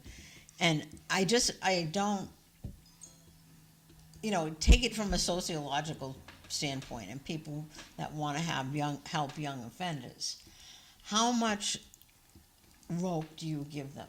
You can't give them any rope. No, I mean, Because they're going to hang themselves. right, they're going to hang themselves. And it's, it's like, and then you get back to the values of discipline, Don't start crying, because I'll give you something to really cry about. But I want you to understand something, Charlene. And I'm not playing a little violin for all these juveniles. No, but I want to hear what you have to say. A lot of these young kids have been raised by people who aren't raising them. They're drug addicts. They're alcoholics. Fathers Right. are out of the picture. And Grandparents are trying to do their best. And there is no structure in the home. There is no home. I'm going to give you an example. I substitute taught while I was going to college in Lowell. And I had a child who had a huge blister on his finger. It was a Monday morning. It was enormous. And I said, this child needs a nurse. Oh, we're not getting a nurse today, Regina. Okay. Open up the little medical kit. All right. There's a Band-Aid. There's antiseptic. I take the child to the sink, run it under hot water, take a safety pin. I pop that little thing, get the sliver out of there, put a Band-Aid on it, go sit down. I find out later that this child's mother is a drug addict and a prostitute. and the child lives a couple of blocks away Did from you the say the school. father's a prostitute? Mother was a prostitute. Okay, I'm hearing better now. And the child leaves the window open in the back end, at the other end of the apartment, so he can come in and out every day. The cafeteria lady knows what's going on, so she always packs him a little sandwich to go home. And he might not see his mother for several days. The school knows what's going on. Social services knows what's going on. But DSS is so cramped that they're looking the other way. Right, they don't have a place to put him anyway. This No, child was, the issue is, it was, they just can't pick on one person. They have Right. to pick on everybody, and there are too many people breaking the rules. Right. So no rules are enforced. They should be fired. this child was Just in like the first state grade. police in Pardon me? Massachusetts, they should be fired. Sitting on 495, having a nap in your cruiser, while people fly by you at 85 miles an hour, they should just fire that trooper. Same thing with the DSS people, fire them. This child was in first grade. And he's learning to survive like this. He's surviving. And the only bit of care he got was from a substitute teacher that was willing to take out the first aid kit And the cafeteria lady, in the cafeteria. who lady. packs him a sandwich every day so he has supper. And on Friday, She gives him, gives him a couple sandwiches so he can have food on the weekend. He was filthy when he came in. His hair was matted. His clothes were filthy. He smelled. And I thought, oh, dear God. see, you brought up a point that I think of it. It's where they come from.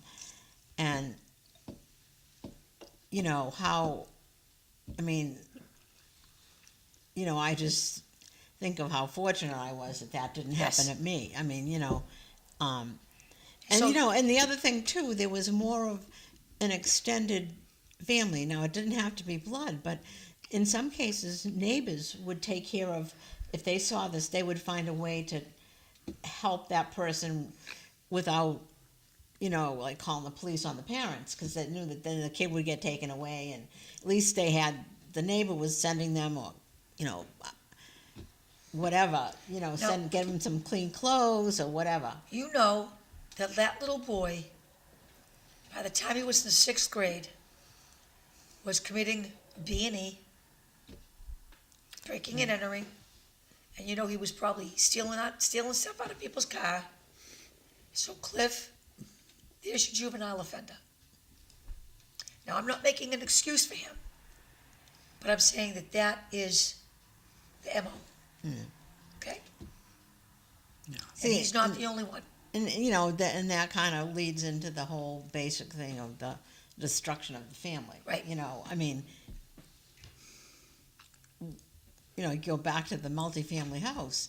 If they were living, you know, if they were living in the same house as the grandmother would. Then somebody would take care of him, Right. You know, and it's and the same thing for other things. Like once someone who was in mental health pointed out to me, you know, in this particular situation, say a divorce, and there were no children, so you were living alone.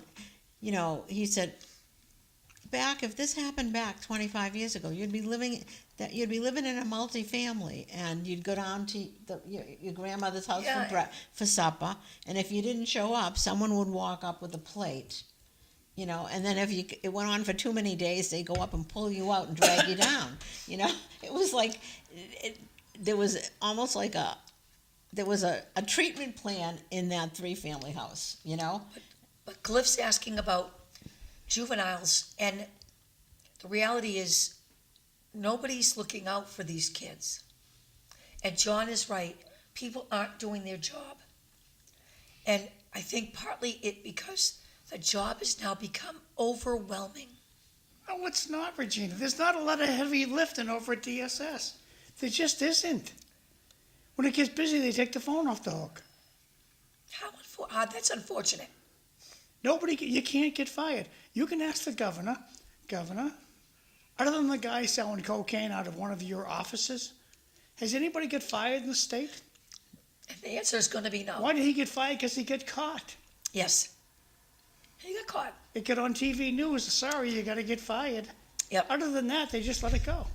And you know what the best Move part? to New Hampshire. The best part of that story is they paid him his vacation pay of $35,000. And then when that hit the news, John, they tried to take it back, but he had already moved it to another account, so they couldn't get it. That was awesome. Awesome. Because they looked bad for that. When somebody said, hey, you paid him his vacation pay, and they tried to get it back, and he was smart enough to move it to another account, and they couldn't get it. They said, we're going to sue him for That's it. because we have stupid lawyers. We're going to sue him for it. Good Why luck. are we paying stupid lawyers, like the city of Lowell caves? Because we have a lawyer that's incompetent. Yes. Yes. He's well-connected, and we'll just keep, he's connected. We're trying to help him out. And meanwhile, we lose. Okay. So, but what about, it's throughout the government, the cocaine case in the last administration? We still don't know who that cocaine was discovered in the White House belonged to. I think we know who it belonged to, Cliff. The older son. The older son. The only son. The only son, yeah. Okay? The only son. I think we know who that belonged Whose to. administration was this in? Joe Biden. The cocaine found in the outer room of the inner sanctum. I think we know whose cocaine that was. Turn the page on that. It's Right. never going to come out. They're done. Anyway, Luigi Mangione, Yes? he's getting a lot of support, and Yes, he that's is. disturbing to It's me. very disturbing. Tell people what he did. He shot someone in the back. He shot an insurance executive in the back because Luigi is angry with the insurance industry because he believes they've treated him unfairly over a back operation he had. Because he needs another surgery and they're not going to pay for it. Regina, Is this the the insurance United- companies are screwing everybody. In California, they're wiggling out of claims on that big fire. They're not paying off claims in big fire. That's correct. Yes, Insurance companies should be held accountable. absolutely. And they should sue the executive director, Yes. the big Right. cheese, the president, whatever, CFOs, LMNOP, whatever they want to call the guy, sue him personally. Absolutely. Was this the guy that shot the United Healthcare Yes. person? Yes. So I just read something today. One of the investigative teams in one of the Boston networks got involved. Guy has to go to the hospital. He gets a bill from the ambulance company for $6,000. The ambulance company says you have to. The insurance company won't pay it because the ambulance company wasn't in network. But what happens is the ambulance companies don't contract with insurance companies. They contract the receiving facility. Okay? So if I get transported to Lowell General, the contract's with Lowell General. And the argument is if you're having an emergency, how can you call up and say, are you in my network? Right, exactly. Okay? Right. Happened to me.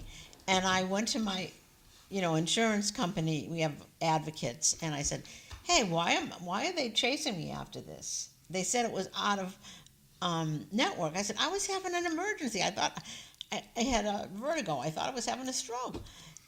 Don't worry. So they do what they do, and I was done. And it was, this happened to someone recently, and one of the Boston I team, someone took care of it. And what the ambulance company banks on is that you'll get scared because you're going to get a letter Right. from a creditor. You've got to pay this money. Right. Okay. Charlene, I get a kick out of how can a municipality, the fire department, charge you for services? Many of the towns that are listening to this show have an ambulance service they charge a fee for. Now, when the fire department comes to your house to put a fire out, they're going to say your bill? No. No. If they come here to rescue your life, why are they able to charge? Regina, I got a bunch of these you got to Okay. read. Our parents Can would we have put given this us. off because we have 5 minutes and I want to talk about micro-looting? 5 Well- minutes for what? I'm gonna read these quick, Cliff. No, Cliff's the boss. We won't do any, no more messages, kids. Regina. So they're pushing in New York City, in Brooklyn, guys like Son Piker and Jaya Tolentino, this idea of micro-looting.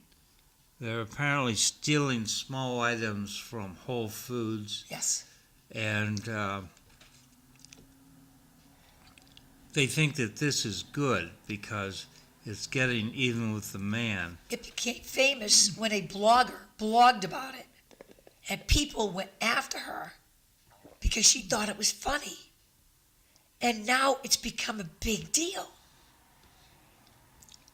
And micro, I'm going to take an orange today. I'll take a sandwich tomorrow.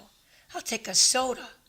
And it's a huge, and Unacceptable, so and- every yeah, day more and yes, more individuals are doing this. and I did not know, Cliff, that it was called micro-looting, so thank you for the term. You should be held accountable. Yeah. Absolutely. Well- Because it costs these companies thousands of dollars a month because people are stealing thousands of Virginia, it dollars a costs month. us. It costs us. Well, and they gotta keep the profit Pardon me? margin. It costs us. We're paying more. Thank you. Well, and It they gotta costs keep- us. yeah, You're 'cause- right. Because 'cause we it- pay more, right. Yeah, and the company has to keep the profit margins the Right. same. They can't say, so you and I pay for it. Because guess what? The chief executive doesn't have enough discipline to figure out how to fix this, and he doesn't want to get less money. But you and I, are paying $10 for a jar of peanut butter, all right? And, just, Well, it's not just paying more. I think out in some California community, Walgreens shut down Yes. 6 stores. Yes, yes. And the local government wants to go after them Right. for not providing services. well, it's a But capitalistic how country. can you make money? There's a state rep that actually wants to sue them for closing down, right? He wants to bring a lawsuit against them because they actually closed their stores down because they couldn't survive in the neighborhood. Hey, listen, then stop the gangbangers from stealing from us. Right. Okay? So this, I now know the term micro-looting is costing us and the stores money. So I've been in Market Basket when I've been walking in and I've seen the police with a person and 2 managers, and they were handcuffing him. And the guy was yelling about the man. I'm wondering, is he talking about Artie DeMolis? Who's the man? And there was the stuff that he had stolen. And I walked by the Drake cops and I said, you guys should get more money for this. And he wanted to chuckle, but I thought that this must happen every day. Yeah. But they also must get micro-looting, now that I know what it means, every day too. Yeah. It's a terrible thing. Question. Yes. Have you read the book Mindset? Mindset? No, I haven't. Do What's you it about? have a Kindle? I do not have a Kindle, but Ooh. tell me what it's about. Mindset, the author says there are people with fixed mindsets and flexible mindsets. And I think the best example is Bobby Knight. Remember the Indiana The coach, yes. who would get angry and throw a chair? Yes. He's not able to, so if you write your address down, I'll buy it for you. Okay. The fixed mindset person thinks that they've been granted by God with certain skills, Oh. and the people with a flexible mindset think that they have an opportunity to improve by learning. That, Ooh. I can see that. I can see the fixed mindset person real easily. Like they're the people that go to the public and complain because they think something is wrong when it's actually the law. Yeah. Okay. Cliff, You gotta go. you've had your 5 minutes. Can we do the text now, or you're going to extend your 5 minutes? No, you can do the text Okay. now. I'm saying goodbye to Regina. I'll read the text and I'll leave. Oh, you would have to leave at 7:30? Yep. Okay, back in the day, you used to have to sign for a package that was delivered. Why did that change? Everyone says the same thing. Amazon can afford it. How about when someone steals a package off your front porch? Yeah, porch pirate. Our parents would have given us a beating if we did anything that involved the police. That's from Jay. It's tough to put people in jail if the state closes them down. A handout is what you get from the government. A hand up is what you get from your neighbors. And that's from Jay. Yesterday, a convicted child predator in California vanished after a judge allowed him to walk free following a guilty verdict. He was allowed to go home until sentencing. He never showed up for his sentence and is on the run. Judge Michael McLaughlin allowed this predator to be free. And that's from Bart. The conceal and carry permits are up over 40% in this blue state. Why is that? And that's from Jay. Where is Channel 457 on this story, Regina? They certainly have a problem with ICE when they try to apprehend the newcomers. Jay. That's it. Thank you. Okay. So Regina, thank you. I got a slideshow I'm gonna show here of Bye, you two. Take care. Anthony Late's party. Thank you. We'll see you next time. Or actually, maybe I'll yes, see you you will. Monday. Luckily, I'll see you Monday night. Yes, you will. Bye, Regina. Bye. Bye, Regina. See you Talk to you later. later. Anthony Late had a party. I don't have any video of this. There was video. I can't find it. I couldn't. There's video of Eric Gitchia talking at Corey Robinson's party last night, but I can't find it this morning. So this is Anthony Late's party over at not Cobb. It's Cavaleros. Cavaleros. Thank you.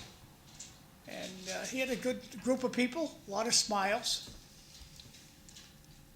So That's nice. took a bunch of pictures.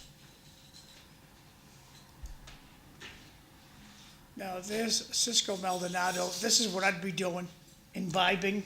Oh.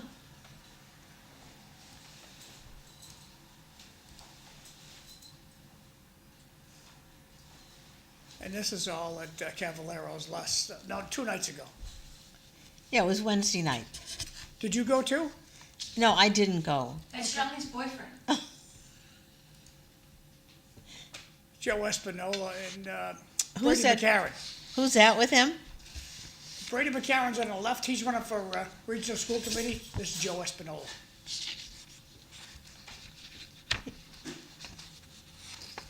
John Dakota. Bye, Regina. See you next time. See you Monday. Sounds good. I'll pick you up. 4:05. Sounds good. Thanks, Regina. Thanks. So again, this is from Anthony Late's party over at Cavaleros the other night.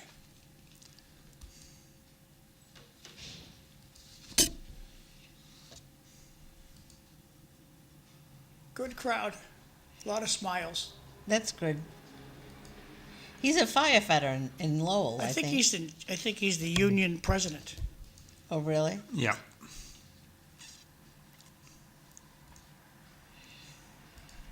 And that's it. Back to you, Cliff. Thank you. Okay. If I find anything on Corey Robinson, I'll get back to you. All Oh, right. did he have a party this We week had too? a party last night, yeah. So you mentioned to me municipal receivership.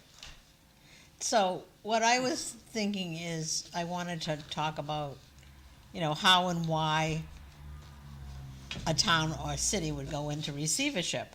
So basically I did a Google search and it was very interesting because there was not a lot about when a town or city goes into receivership. It was mostly about property receivership where a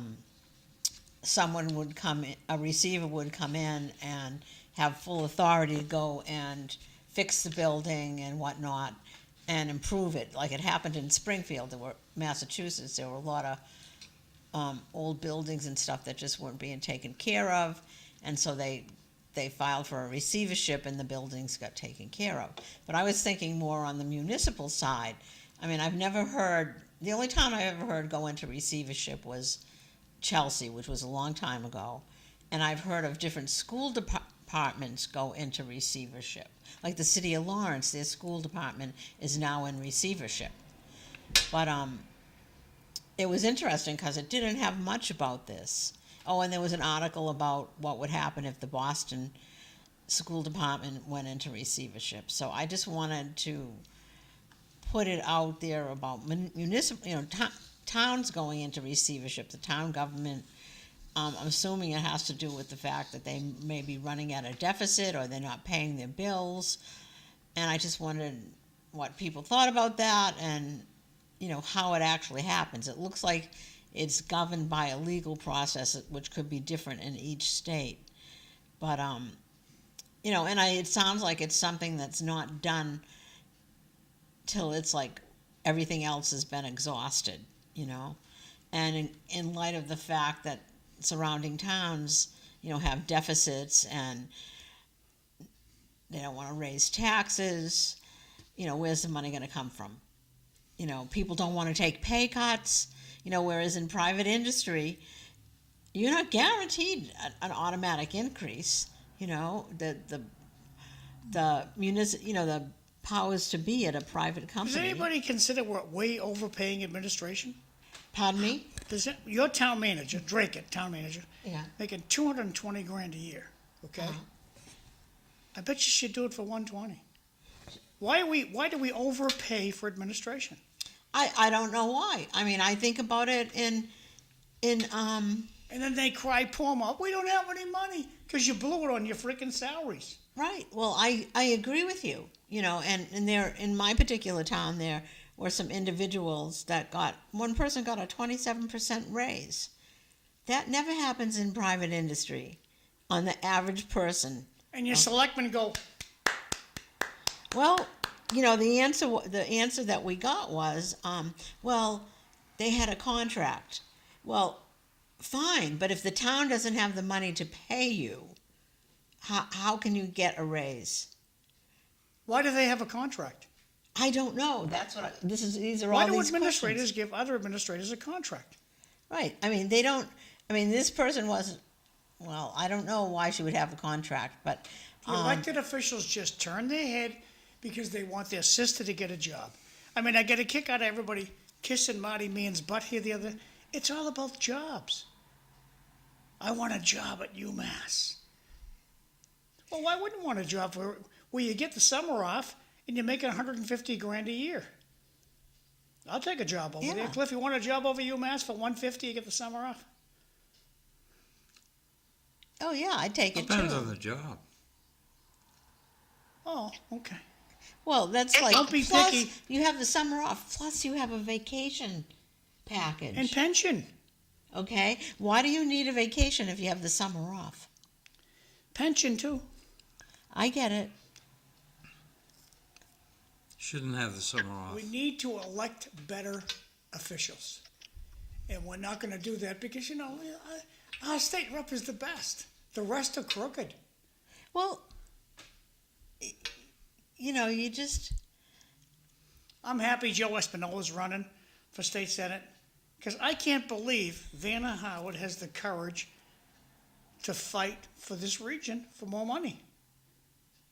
well, that was my consideration when Rodney Elliott lost, and she won. Does she have the ability to go into this next step of the Senate, which is much more complicated than the House of Representatives, and do what needs to be done for the city? And well, she's not even doing it for the city now; she's doing it for the region. She's got 4 or 5 towns in there. One of them happens to be the one that I live in, Krieger. And I just You can forget about extra money. She won't get any. well, I'm telling you, I She'll agree hide with you, behind. John. She'll hide under the table. No, they'll give her money to keep her in line. No, She that's will not chairmanships. stand up to the troika. That's the chairmanships, Cliff. That's where you get your money. No, I'm saying they'll give her enough money to get her for the region to get her reelected because she will not stand up to the troika. Would you explain to the audience what the troika is? Maura Healey, Senate President, Speaker of the House. 3 of them. So, Troy. It's a Russian term.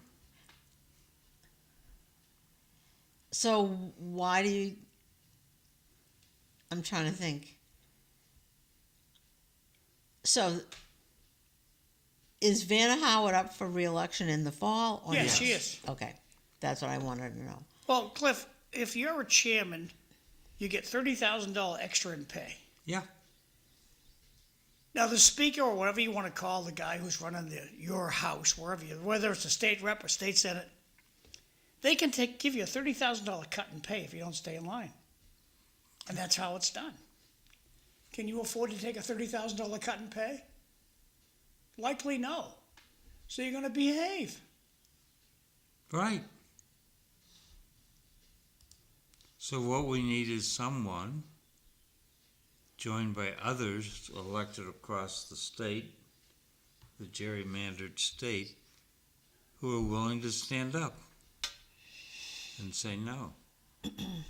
But we're Will you gonna, take the $30,000 in pay? Yeah, but that on isn't, principle, sure.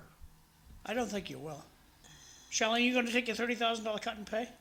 You got to look at the right, but microphone. I don't think You got to look at that's the microphone. considered a You got cut. to look at the microphone. I don't think that's a cut and pay. You go in and you get the standard pay for whatever it is, the Senate or the whatnot. The committee appointments are extra money. It's Yeah, like, so I put you in. You're the committee chair for erasers on pencils. You're the committee chair. You get extra $30,000 for that chair.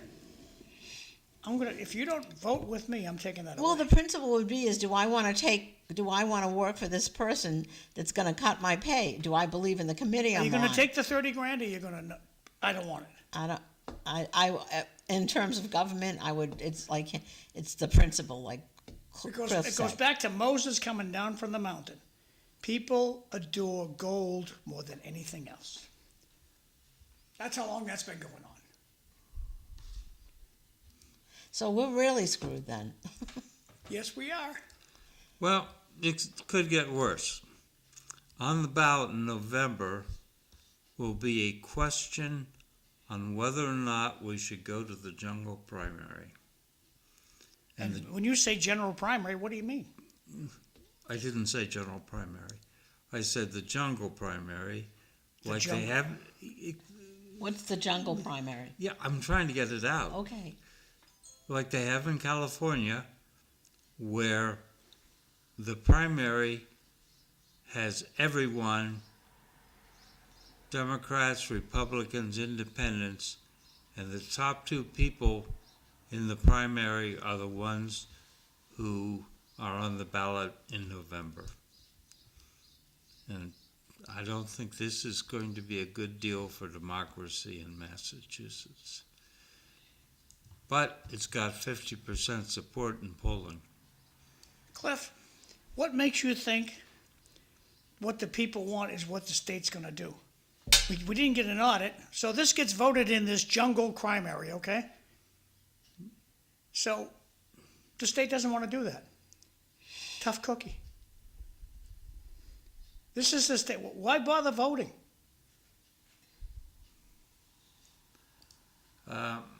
I vote because I hope it's a signal to the people down on Beacon Hill that not everyone is happy. Right. Cliff, you were down at Beacon Hill, same day I was. Did you not hear all the laughing? They're having a wonderful time down there every day. Yeah. They don't care about us. On the other hand, I think there would be a little pause if we had a 50% turnout of voters. Only if they lose In their November. position, Well, Cliff. You know, people feel like there's a lot of apathy because I often hear, well, why should I vote? They're all crooks. And my answer was, well, if I vote, at least I know the crook I voted for. All right? And sometimes it's the lesser of 2 evils when you're trying to vote for someone. And I feel like that's how it is at the state level. and, you know, but I recently saw in my town where, someone got in, and this person got in by a landslide. I don't think I've ever seen a landslide in town in the 30 years that I've lived there. And it was just it just gave me hope to continue to vote and to continue to be knowledgeable about, you know, what's going on with the elections. But what else do you have if you don't vote? You know, the voter apathy is unbelievable. You do have a voice, but it also requires... Well, in this corrupt state, we can vote something in, and the legislature just ignores it. Well, yeah, it wasn't always that way, though. Well, it is today. It is today. It is today. Well, that's in a way, it's in the hands of the Supreme Judicial Court. Only if they're brought for a hearing. Only what?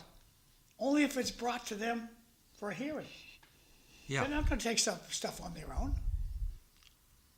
But the audit issue has now gone to the SJC. What I don't get about the audit issue is this. My understanding is that in order to get something on the ballot for vote, you have to bring that issue to the Attorney General. And the Attorney General decides if it's legal to put this on the ballot. And that's what Diana DiZoglio did. She brought that issue that she wanted to get on the ballot to the state Attorney General, who approved it, meaning it was legal to do it, and it met whatever constitutional guidelines state constitution. And now she's saying it isn't. Okay, so she's Inconsistent. She's going against her own ruling. Okay, that doesn't make sense to me. It just smells really bad. You know, I think it's the fact that they realize that, you know, there's some things that are going to get brought up that are going to be bad for the state and for a lot of people.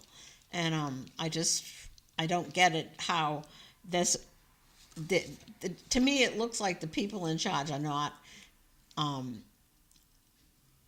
playing fair here. They're just going against their own ruling one day, you know, when it can't get on the ballot unless it's approved by the Attorney General, who is not siding with Diana DiZoglio, who is the best friend of Maura Healey, so to speak. You know, and Yeah. That's really frustrating. So I saw a little snippet in the paper today. Route 110 between York Street and Draken and First Street Boulevard and Lowell. They're doing overnight closures, and it's going to continue until 5 a.m. on Friday, May 22nd. So, at least it's overnight now, not during the day, because when it was during the day, it was horrible. Yeah. So, Eileen, I'm trying to understand the school budget.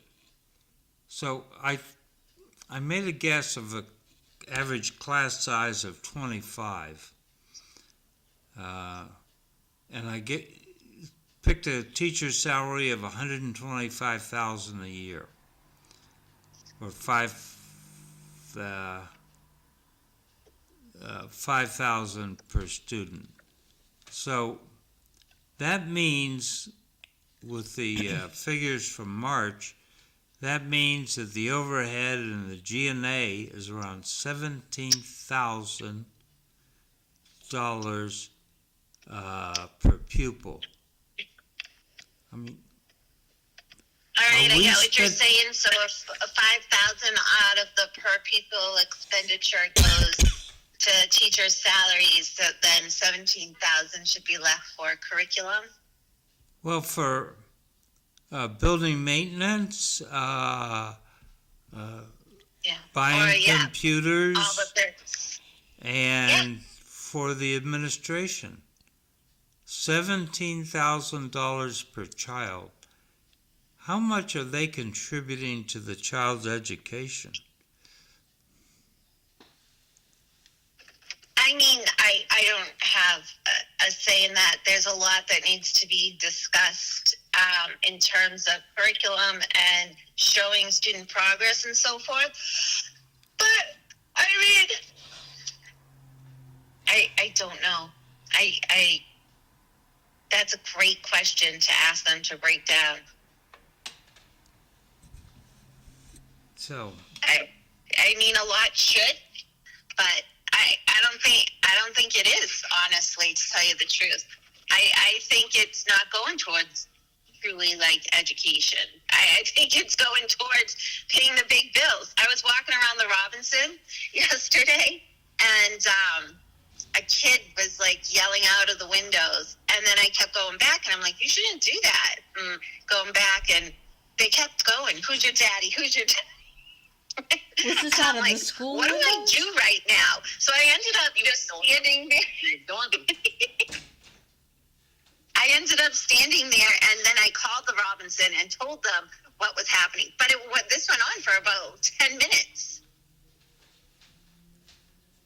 They're opening windows and yelling out. And, like, I don't think the focus in Lowell Public Schools is on education, unfortunately. so did you have a meeting this week, or do you have a meeting next but week? we didn't pass the budget. Did you get any education on the budget? No, it was confusing. Ah, So what next if you didn't pass the budget? We're going to have a quick meeting on Monday, and well, hopefully all our questions will be answered by then. So you tune in Monday. That's all I got. okay.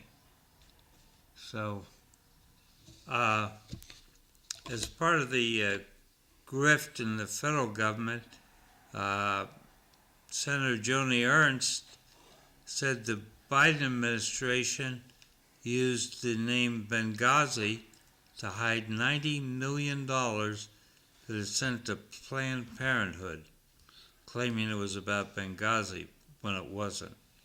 So this is not a good look for government. Nobody's getting fired. Nobody's going to jail. Nothing will happen.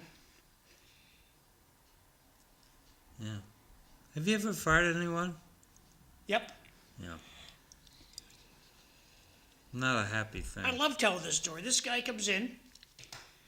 He tells me he's not going to work with the gals in charge. And he says to me, either she goes or I go. I says, give me your tie. Goodbye. He was gone. Well, he gave you an ultimatum there. You got to do what the boss tells you to do. If you don't want to do what I'm telling you, goodbye. That's how it works. Well, he already told you it was either him or her, and so he set it up himself. There was no. Well, I wasn't getting rid of her. She was too good at her job, and he was just a jerk, always complaining. He'd get in the car and say, "Hey, the dashboard's dusty. Well, why don't you clean it? That's not my job." I understand. So, if you want to be on the show, talk about something, talk about a race you're in for elected office, reach out to myself, reach out to John the producer, reach out to Eileen, and we'll put you on Monday or Friday. Happy to. So, Eileen, we talked about this, but not on the show. The old great lady, the New York Times, had a headline with a picture of Vice President J.D. Vance and his wife Usha, and it says, "Eliminate toxic masculinity, ladies, marry men and have kids." I was kind of shocked at an article like that in the New York Times. The New York Times is going out of business. They're just trying to survive. They're trying to sell, trying to find new customers. People aren't going to buy. The children are not buying newspapers. So what do you think about that theory about supporting men by marrying and having kids and all that? I have no thoughts on that. I am a clean slate. I don't even think I can process that yet. Married men. Yeah, but that, I thought the New York Times was fairly liberal. That's a very right statement. Am I, coming out of the New York Times, supporting that? Or did I hear you wrong, incorrectly? No, I think you heard me correctly. Doesn't seem like, the author thinks that a man in his element, strong, focused, driven by deep, restless need to strive, to dominate challenges, to do better, to build something that lasts. They say there's a gravitational power to it. That raw masculine energy has been the primary engine of human civilization. Men strive to compete, provide, and protect, turn scattered hunter-gatherers into builders of cities, drainers of swamps, and senders of rockets into space. Does that make sense to you, Eileen?